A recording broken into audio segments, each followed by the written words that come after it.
Olá, pessoal. Então, vamos dando continuidade aí agora a segunda parte da aula aí da disciplina de filogenia de Metazoa, com o professor Merbude, né, como coordenador. Então, agora eu vou definir um pouco com vocês, né, o que que é biologia do desenvolvimento, falar de alguns exemplos também aqui daquilo que a gente tem de estudos do nosso laboratório, de outros grupos aqui de Avodel e de embriologia propriamente dito, que a gente também chama de biologia do desenvolvimento, né? A embriologia é o estudo do embrião e a biologia do desenvolvimento é o estudo, né, segundo a própria Wikipedia, né, do processo pelos quais os animais crescem e se desenvolvem, né? Então, a biologia do desenvolvimento, ao contrário da embriologia, que é só o período embrionário, a biologia do desenvolvimento ela também abrange a biologia da regeneração, reprodução, metamorfose, tudo que acontece após o período embrionário, né? Inclusive crescimento, diferenciação de célula-tronco é a biologia do desenvolvimento, né? Então, mesmo a definição, né, é muito parecida aqui com a definição de Lewis Wolpert, que é um famoso biólogo do desenvolvimento, né, em inglês. Então, é uma ciência ali, como se torna, é uma ciência de processo, né?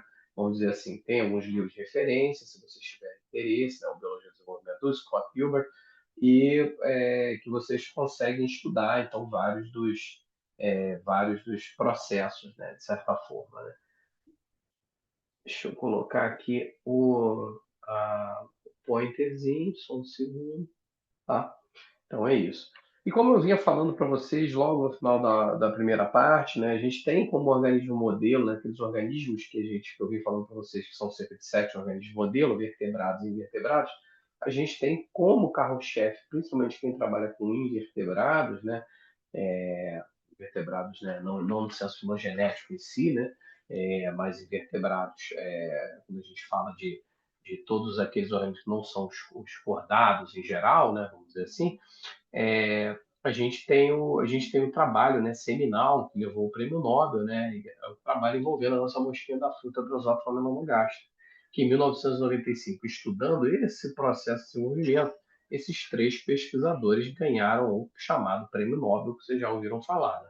E o que que eles descobriram nessa época? Eles descobriram como que o embrião é formado dos processos bem iniciais do desenvolvimento, né? A Drosophila tem ovários, né? E forma ovos. Esses ovos que ela forma, eles são depositados, né? Eles depositam, né? Durante o processo de ovogênese, você tem a deposição de fatores de RNAs mensageiros em regiões dos ovos, né? Durante o processo de embriogênese, de ovogênese, desculpa.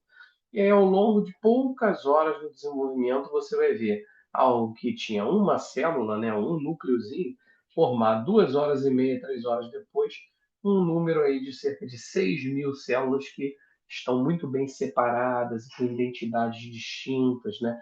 E nesse caso aqui, a gente consegue separar isso a partir de domínios de expressão de genes, né? Alguns genes que são expressos na região anterior, outros na região posterior, e que no futuro isso tudo vai se juntar e você vai ter, então, no caso, a formação correta do embrião, região posterior, região anterior e região intermediária, tá?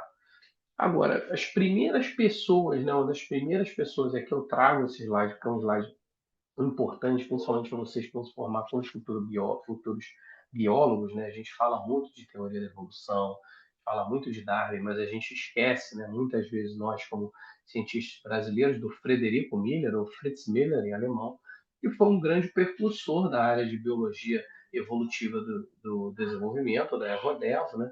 Em 1864, ele escreveu o famoso livro dele Para Darwin, em alemão Für Darwin, né? Em que ele juntou esses conceitos de ambiente, a teoria evolutiva, né, por seleção natural de Darwin, e os processos de desenvolvimento, né? E hoje, se a gente tem uma eco-evodeva, né, uma Ecological Evolutionary Developmental Biology, né, uma biologia evolutiva do desenvolvimento, uma ecologia, a gente tem essa ciência interdisciplinar, que inclusive tem uma sociedade, né, própria, né, a Sociedade Pan-Americana de Biologia Evolutiva do Desenvolvimento, muito a gente deve ao Fritz Miller, né, principalmente nós brasileiros, porque ele foi a primeira pessoa a propagar as ideias de Darwin no Brasil, né? E essa é um pouco da vida dele. Isso aqui é um pequeno laboratório que ele trabalhava com lupa, pequenos apetrechos, né? Esse laboratório aqui, onde ele fez grandes descobertas, publicou centenas de trabalhos, né? e ele, e principalmente de 56 até 64, que foi uma publicação aqui de Darwin, né, que ele fez muitas pesquisas utilizando os biomas aí de Santa Catarina, né? E de 1876 a 98 ele foi naturalista viajante do museu e faleceu em Blumenau em 1897, né? Curiosidades à parte, né, ele foi professor, né, de ensino fundamental, como se fosse hoje fundamental 2, ensino médio, né, no Colégio Liceu em Despeiro e deu aula tanto de zoologia como botânica e química, né, montou seu um laboratório didático e um pequeno jardim botânico. E ele também dava aula, ensinava as crianças a fazer experimentação, né, com crustáceos e plantas da região. Então, isso aqui é o que o pessoal estudava aqui em 1900, aqui em 1864, 1860, né? Teve retórica, poeta, latim, né? Então, um ensino de bastante qualidade, né? E ele também dava essas aulas aqui de zoologia, botânica e química na época, tá? E ele foi um grande divulgador da ciência, né? Então ele foi o primeiro divulgador da evolução por seleção natural no Brasil, e ele escrevia, né?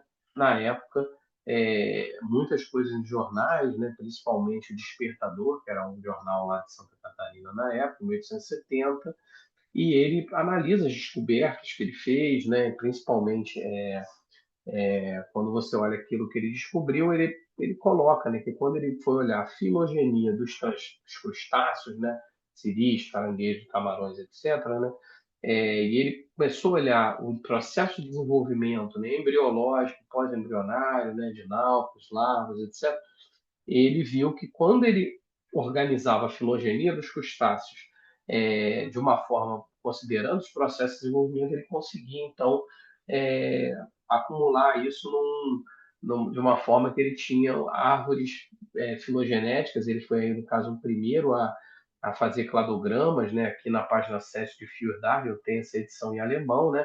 Em que ele vai discutindo como, né, que diferentes espécies, né, de, de, de, de camarões, né? Agora não me lembro se eram, acho que eram alguns isópodas ou anfípodas, que ele, na verdade, ele conseguia ver as relações filogenéticas entre as espécies baseado aqui em processos de desenvolvimento. E ele também começou a discutir, né, durante vários pedaços do Fio Darwin, ele discute, por exemplo, como que você, dentro de uma mesma espécie, você tinha dimorfismo sexual, né? Então, aqui tem o Tanás Dubius, né, que ele atribuiu na época a ser uma única espécie, né?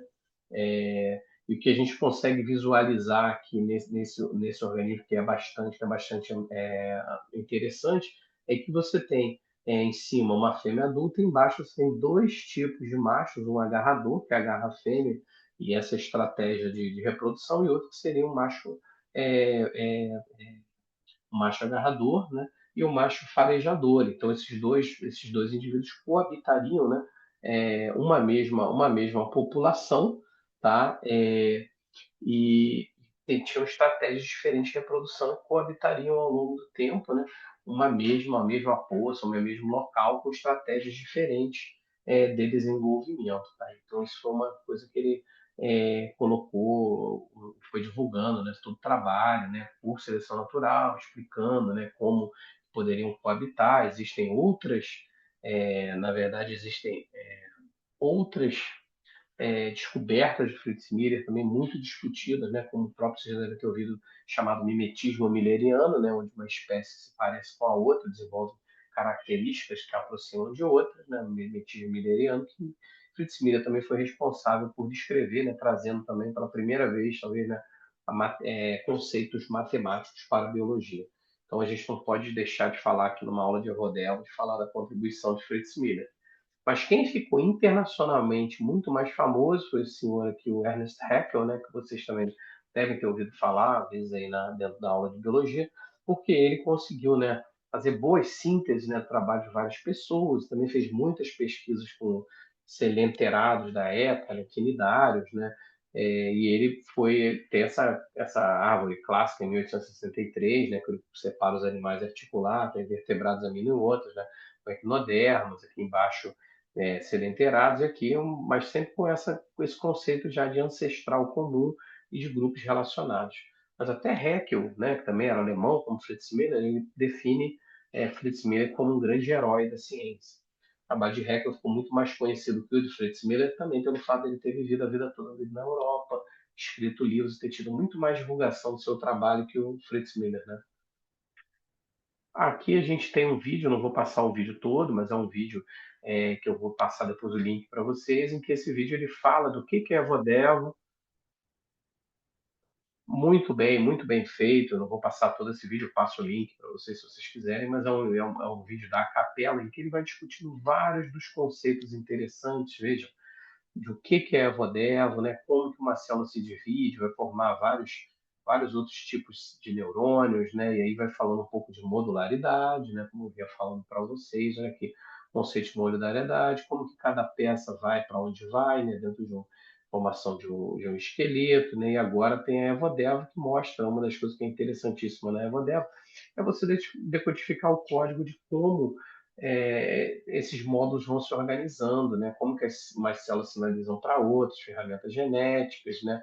E então genótipos, ele vai definindo várias coisas, é um vídeo bem interessante, né? E também, inclusive, fala um pouco de conceitos mais complexos de biologia molecular, né? De a parte que controla o gene, que são chamadas essas regiões cisregulatórias e as sequências codificantes. Então, quem regula a expressão no caso dos genes são essas sequências não codificantes, que a gente chama de módulos cisregulatórios, tá? Estão aí demonstrados aqui em verde, azul e amarelo. E aí proteínas podem abrir, desativar ou ativar, né, de acordo com esses módulos cisregulatórios. Então a EvoDev que estuda isso, e então a gente forma essas chamadas, essas setas que vocês veem aí, são as chamadas redes regulatórias gênicas que fazem com que determinados genes, por exemplo, sejam expressos na região do coração, outros no fígado, outros nas mãos, outros nos pés, e aí tem essas interconexões, né? E aqui é uma partezinha bem interessante do vídeo que ele fala disso que eu estava falando para vocês da drosófila. A gente tem ingredientes que vêm de depósito da mão maternais, né? E que eles vão ó, se traduzindo, né, de gaps para faixas. Cada bolinha daquela que vocês veem ali pequena é uma célula, né, em processo de acetulação, vai formando genes de polaridade de segmento e os genes ROX, que são essas últimas é, essas diferentes cores que vocês veem aqui à direita, vermelho, e assim por diante, que são os padrões de expressão, né, de RNA mensageiro de genes ROX ao longo do tempo, né, ao longo do desenvolvimento embrionário. E o que é mais interessante, quando a gente olha essa mosca adulta, veja, eles mesmos padrões que tinham na embriogênese, eles são aqueles que vão dar origem às regiões aqui numa mosca adulta, o que é a cabeça, o que é o tórax, o que é o abdômen, cada um dos segmentos. Esse então é o quê? É um código que tem nos cromossomos, vocês veem ali aqui nos cromossomos, né, o label, etc. E tal, diferentes genes que formam, então, cada uma das regiões no adulto.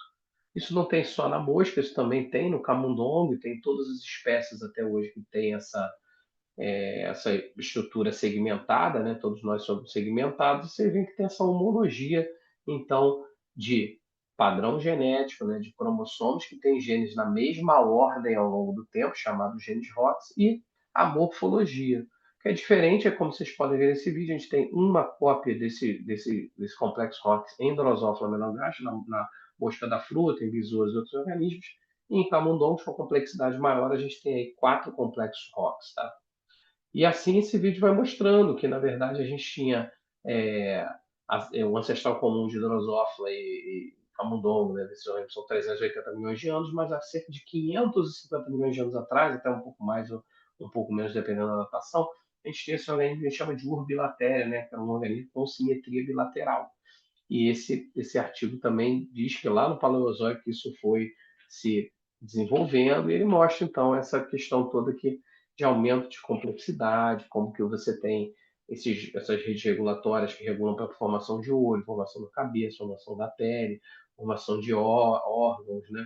Então é isso que está sendo demonstrado no, aí ele vai mostrando várias dessas características que acontecem, né? Explosão e etc. Então, convido vocês a verem esse vídeo, né? Que vai colocar embaixo do vídeo, mas se vocês colocarem Evodevo a capela, vocês vão ver bem isso que a gente está conversando aqui, vai ter esse vídeo, vai ser um vídeo bem legal, né?